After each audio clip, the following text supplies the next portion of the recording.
10, 9, 8, 7, 6, 5, 4, 3, 2, 1, 0.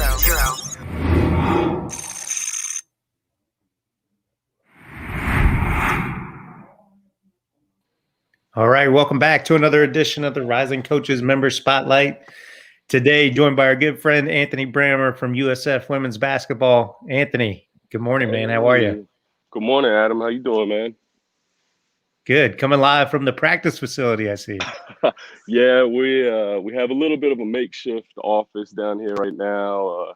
We've dealt with COVID a little bit here during the season. We're off for about 30 days, stopped. So we're back going. So we want to keep things as safe as possible, keep things in the open air. So we're down here on the court. We got like I said, our makeshift offices. I like it. Well, you got a great view, so you can't complain about that. Cannot complain at all. Yeah, and also you guys have been rolling this year. I think are you ranked as high as number 12 in the country and yeah, 11-1, right? We're 11-1 right now, number 12 in AP. So we're just trying to keep that momentum going. Awesome. Got a when game you guys tonight against Cincinnati. Tonight we play at 7 against Cincinnati. So awesome. Keep things going, get the train rolling again. Yeah, good luck. Good luck. I appreciate that. Appreciate it. Well, Anthony, tell us a little bit about yourself, man. Give us your background, where you were raised, and how you got into coaching. Yeah, definitely. So, I'll take it back to high school. Obviously, everybody take us back. Take us all the way back.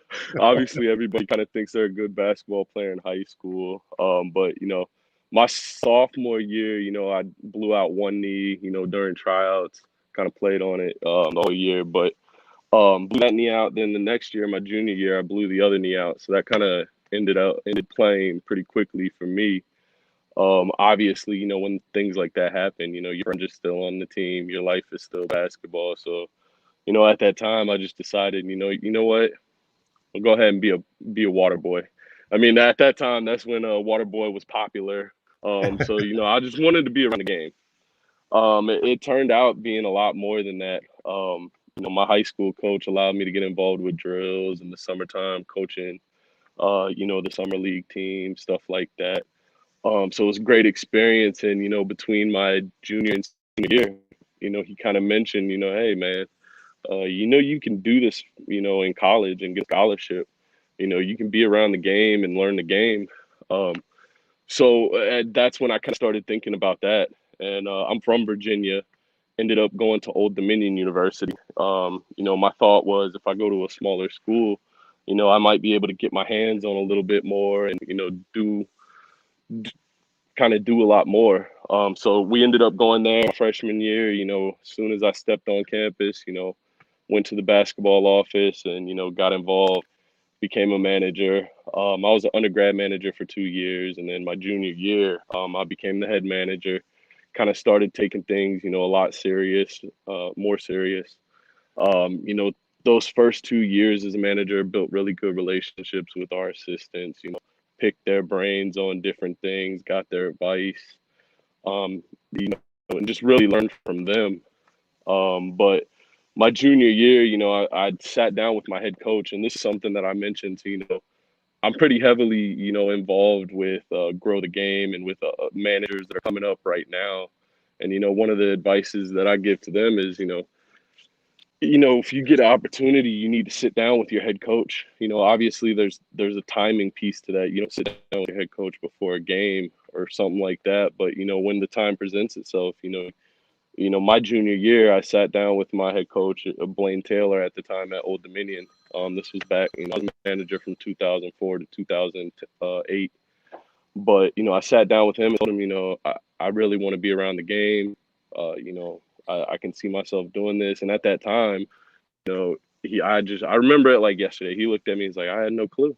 I didn't know you wanted to do that. I thought you just liked being around.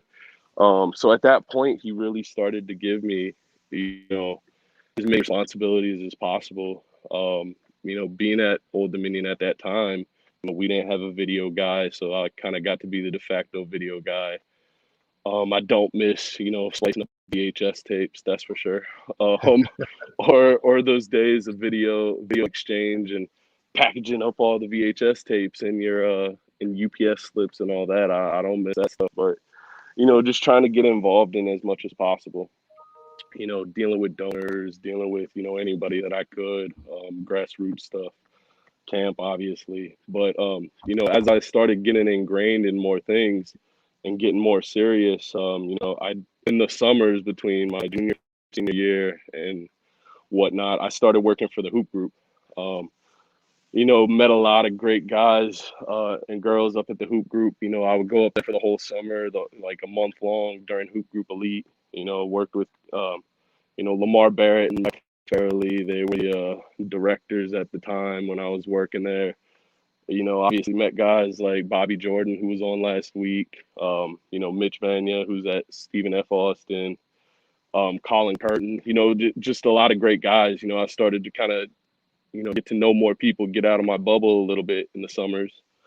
Going into my senior year, just like everybody else who's, coming up the way that I've come up, what am I going to do?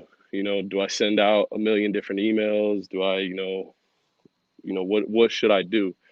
So I got lucky. Old Dominion and Blaine Taylor, they kind of created a GA spot for me because I had ingrained myself in so many different things. He created a spot for me and really, gave me a leg up. I mean, he pushed me a lot because, he let me start coming into meetings and, being a manager, I always felt like, hey, it's not my place to talk in meetings or it's not my place to bring up, different thoughts. But, he was somebody who pushed me out of that uncertainty and was like, hey, man, I have you in here for a reason. You've been around the program for 4 or 5 years, you need to speak up. You've seen things, things. And there would always be times in meetings or huddles, where I would think of something. I'd be like, they're doing this. And then somebody else would say it later. And I was like, why did I say that? But, he really helped me with that. And so I'd stayed on at Old Dominion for 2 years as a GA. I wanted to stretch it out as long as possible to just kind of, be around the success that was at Old Dominion at that time Yeah. for as long as possible. Yeah. So I did that for 2 years. Go ahead. Oh, I'm sorry. I was just going to say, Old Dominion, a lot of people don't realize like how great of a mid-major program that is, especially, the time that you were there. You guys were rolling, right? I mean, I was there for 6 years, and each year we won 20 games. So, Yeah. I mean, we were really good. And I mean, Blaine tells me all the time that, hey, man, you got spoiled by being at Old Dominion. It's not how it is everywhere. And No I question. mean, he was right for sure about that. And in addition to being a great coach, one of the best mustaches in all of basketball history, which I don't think he has it anymore. No, so I mean, he was at UC Irvine for a while. I mean, we still talk a lot to this day, but he's hanging out in Vegas now because of COVID. He's a little bit older, so he didn't want to, travel around and stuff like that. But I don't. The last time I saw him, he had a beard, and I think he shaved the mustache off for a while. But yeah, he's got one of the legendary ones, that's for sure. Well, tell him he's got to bring it back next time you talk to him, please. I definitely will do that. I definitely will do that. But so at Old Dominion, I ended up trying to stay around as long as possible because obviously, you want to maybe slide into a job or whatnot, but just being around that success and being around a program that works that way. I stretched my GA ship out for 2 years. And in the summer, I kind of changed it up during my GA. I started working for Boo Williams at that point in time. Doing scouting reports, running around with his A team. I mean, we had guys like James McAdoo, Kendall Marshall, Andre Dawkins. I mean, a bunch of guys, Troy Williams, that were in the NBA. So, running around with those guys helped out a lot too. After my senior year, one of the assistants had happened to just be, at an AAU event down in Orlando and was sitting next to a guy from South Florida, Eric Skeeters, and he's just like, hey, man, we got a GA that is finishing up this year. Do you guys have anything? And they happen to have a video spot. I was lucky to be able to get in and interview.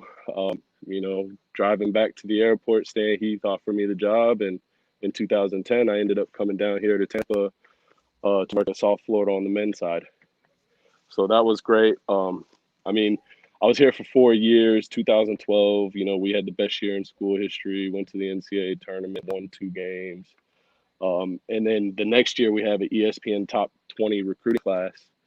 And then this kind of just goes to show how quick things can change. I mean, in 2014, the year after that, we get let go, and that's just part of the business. At that time, I had started to kind of, obviously look around a little bit, and everybody, you hear it all the time, everybody's journey is different. But, at that time, I'd started to think, man, this guy's got this job. I don't have this, and that. And I kind of started looking at the wrong things at that time. And one thing that I didn't do is I didn't network a whole lot. My kind of philosophy back then was I'm gonna put my head down and I'm gonna grind, and my staff is gonna take care of me and things will naturally take care of themselves. Well, when you get let go, people are trying to get jobs themselves, take care of themselves, which is rightfully so. But because I didn't do a ton of networking, I mean, back in the day, I mean, me and Andy Farrell were in the same conference. Andy was at DePaul. And Andy's like, hey, man. And, I would always come to the Final Four events, but I just never kept up with people. And that's kind of one of the things that I tell people now is, you got to keep up your relationships. You got to, keep that up. You never know where, somebody could support you or help you or just get you through, a time like that. So at that time, we got let go. I ended up being out of the game for about 5 years, when we got let go, obviously during that tough season, I had started playing poker a lot. And I was making more money playing poker than I was coaching basketball. So I decided to kind of give professional poker a go. I ended up going to Aruba for free, playing in the World Championship. Ended up going to the ended up going to the World Series of Poker and stayed in Vegas for 2 months. But needless to say, after that 2 months, I had to come back and get a real job. So that tells you all you need to know about that foray. Yeah. But That's but awesome, that though. I was didn't know that, Anthony. I didn't know that about you. yeah, man. I had a lot of fun during that time, obviously. But I like I bet. said, had to come back and get a real job. One of our former managers at South Florida ended up getting a high school job at his alma mater, so he asked me to come along and kind of be his right hand man. So that kind of scratched the itch for a couple of years doing that, and obviously being in your late 20s, you get to try different things, get to work guys out, stuff like that. So that was a great experience for me. But he ended up moving on. For a couple years I didn't really do a lot of things, and then in 2017, a bunch of the alumni from the team at South Florida from 2012 had given me a call and, hey man, we want to put a TBT team together, the basketball tournament, big tournament on ESPN in the summertime.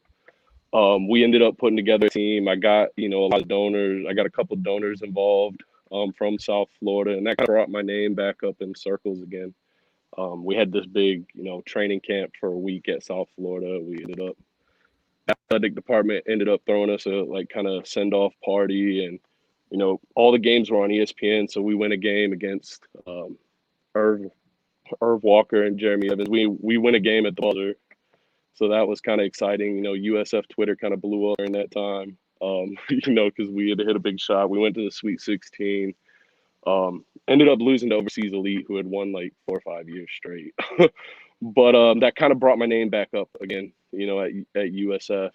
The next summer, to scratch the itch, I coached with, Old Dominion alumni team in the TBT. And by that time, I had started, hey, I kind of want to get back into the game again, thinking about it, maybe coaching at a prep school or coaching at a high school. And opportunities that come and go during that 5-year period. But for whatever reason, just because I never kept up my relationships with people, they would come to a dead end, or I would get to a certain point and, things wouldn't work out. So 2019, last summer, or the summer before last, I get a random call, in the middle of the day from Jose Fernandez, who's the head coach here at South Florida. And he's like, hey, man, what are you doing? Why aren't you in the game anymore? And obviously, I had never done any work for Jose, but obviously, working in the same building, being in the same place, you have, natural conversations and you get to know people. He had really just hit me up out of the blue and was, why aren't you around, man? You always grinded when you're on the men's side. You were a hard worker. Um, I got this spot. His video guy had left and moved on to be an assistant coach. And I would like you to think about coming back. And one thing that I tell a lot of people is you never know where your next opportunity is going to come from. You never know who is watching the work you're doing. You never know who's paying attention to what you're doing. Because, I mean, 10 years ago, I don't know if I could ever told you. I don't know if I would ever guess that I would be in the position that I'm in, working for what I'm working for. But, I feel at home. This has been great. This is a family. So, that's one of the things that I try to tell people all the time, too. You just don't know where that opportunity is going to come from. So came back here, video guy now. It's great. I feel great. I feel like I'm in a natural great spot. So that's kind of my story in a nutshell, man. I tell it just because I think people can learn from it because it has those ups and downs, and that's what I always try to tell these guys with Grow the Game. Ashton Pills, Jake Sirota. They've done a great job during COVID of building that network for managers. Because I know what those guys are going through.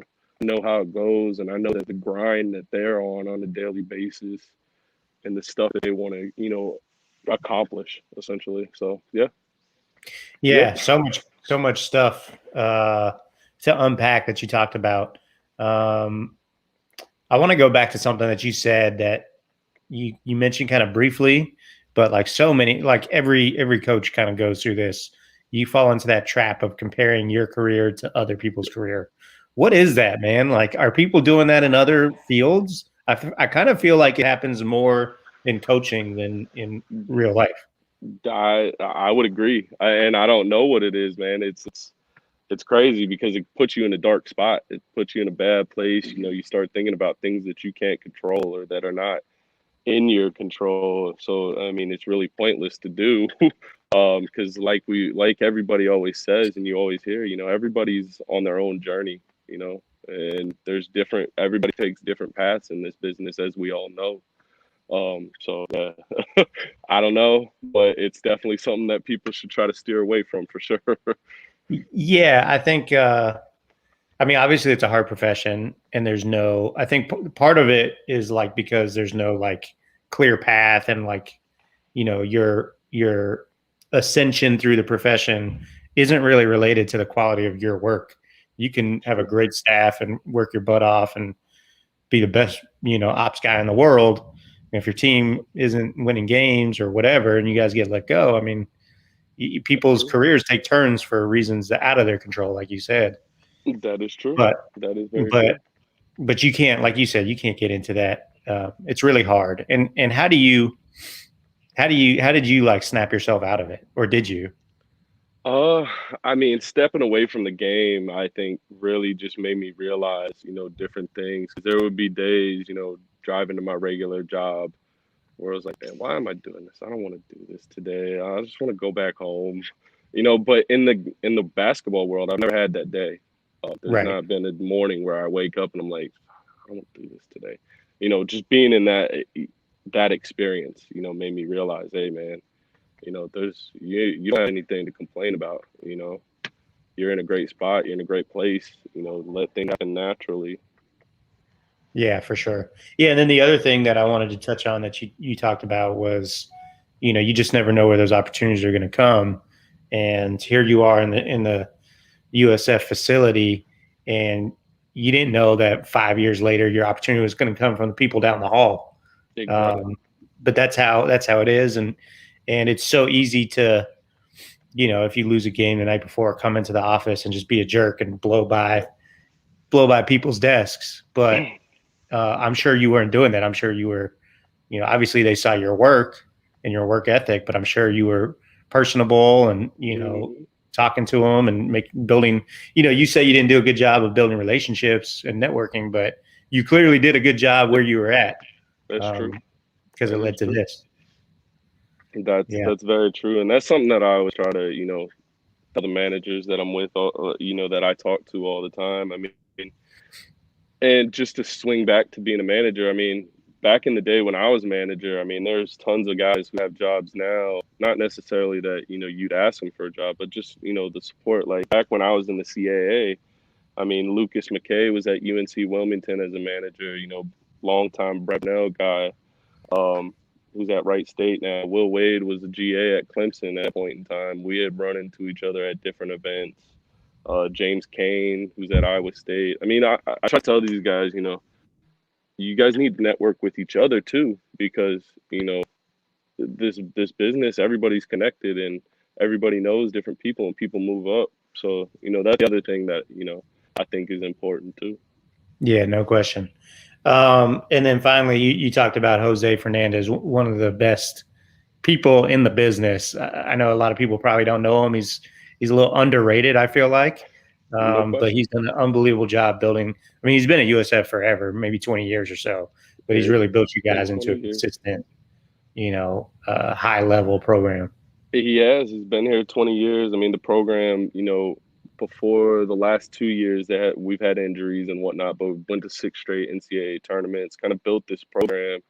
I mean, the guy's an offensive, defensive guru. I mean, I've learned so much from him, and he really cares about his staff. I mean, if you look at his tree, multiple people have branched off to be head coaches. I mean, he's so well connected, but he cares about everybody. He cares about his staff. He cares about his players. He does things the right way. He's encompassed in everything. So I couldn't land in a better spot. I couldn't be in a better place. So yeah, definitely. Absolutely. Yeah. What's it been like making that jump to the women's side? I feel like if I had to do it all over again, I would coach women's basketball, but I'm just curious how it's been for you. So for me last year, I mean, I just feel like there's less egos to deal with. I mean, sometimes on the men's side, you got to kind of prove yourself. You got to, do this or that. But, from the minute I stepped in here, the players have been so receptive to, advice or whatnot, staff the same way. That's kind of the big thing for me. I mean, basketball is basketball at the end of the day. I mean, you watch the women's game. I mean, there's a lot of great offense and defense going on. I mean, it's the same game.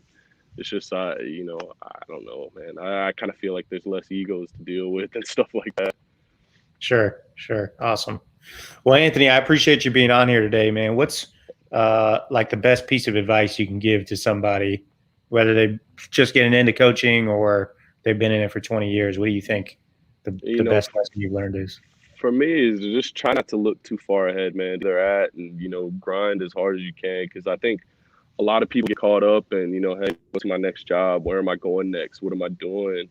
And, they kind of slip up sometimes in what they're doing currently right now. So, I mean, that's kind of my advice. Don't try to look too far ahead. Obviously, you want to put yourself in a great position, but, that'll happen naturally through you just grinding and working and doing your job, essentially.